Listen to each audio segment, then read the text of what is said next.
Welcome back to LaLa Land on CRN Digital Talk. That's Neti Liddell. And that's Brett Chapin. We're talking to the very talented Mr. Steve Julian of KPCC. If you have any questions for Steve, give us a call at 1-800-336-2225 and get your 2 free tickets to Poor Behavior at the Mark Taper Forum. These are $45 seats, guys. Give us a call at 1-800-336-2225. And Steve, you recently hosted a panel discussion regarding the state of LA theater. We both listened to it and thought it was very successful. And one of the things that was talked about briefly at the panel discussion was the idea of the 99-seat plan in Los Angeles theater. We've talked a little bit about that on the show. Some people feel that it's a really good thing for theater, for Los Angeles theater. Some people feel that maybe it hasn't been so good. Maybe it's hurt Los Angeles theater a bit.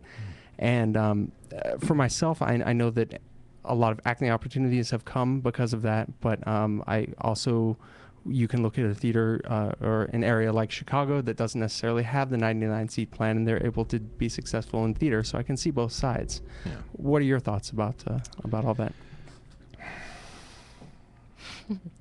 It's really it's a sensitive subject. I realize, and I get that reaction from a lot of people. Because I don't know what the answer is. I really have no idea what the right answer is to solve this dilemma that seems to be pervading so many theater companies, because we have so many talented people here in Southern California who get up on stage and perform, if they're lucky, for $9 a performance. Mm-hmm. If they're lucky, or if they get a gas and mileage stipend at the end of a run. And a lot of people work for free. A lot of outstanding actors and directors don't take money, don't get paid for the work that they do. Is it a fair system? I guess it is, because we continue to do it. And the actors continue to get up on stage and accept it. And they're satisfied with not getting paid, or they're satisfied with getting $100 at the end of a run, or $11 per night, whatever it happens to be. But when you have a non-equity show outside of a place like the Kirk Douglas or Taper or Amundsen, for example, then it's the economy of the industry, and that's where theater is today. I can't say if it's right or if it's wrong, but I can say that people are still doing it, and they're willing to do it. Mm-hmm. Do you think it's time for maybe a renegotiation on it? I have to say that I'm not the right person to answer that, because I haven't been put in that position myself, of working in a quote unquote 99-seat house. Well, I take that back, I have. But what I do think is that because it is such a hot topic, that I think it is appropriate to explore it. And I think it's right to get both sides in, those who favored the 99-seat plan and the agreement with equity, and those that don't. And to have a discussion that is far-reaching, that's honest, and as we did at the KPCC Theater Forum a few months ago, really talk about why these things matter, what the issues are, and throw some ideas onto the table about what might be better, if there is something better. I don't know. Absolutely. We've had people, expressing both sides of that. We've had producers like Michael Spiel expressing that they felt it's very good for LA theater, and we've had Deborah Puett talking about some of the challenges of it. So it's a real hot topic, and it's a real sensitive topic for people. It's interesting. I agree.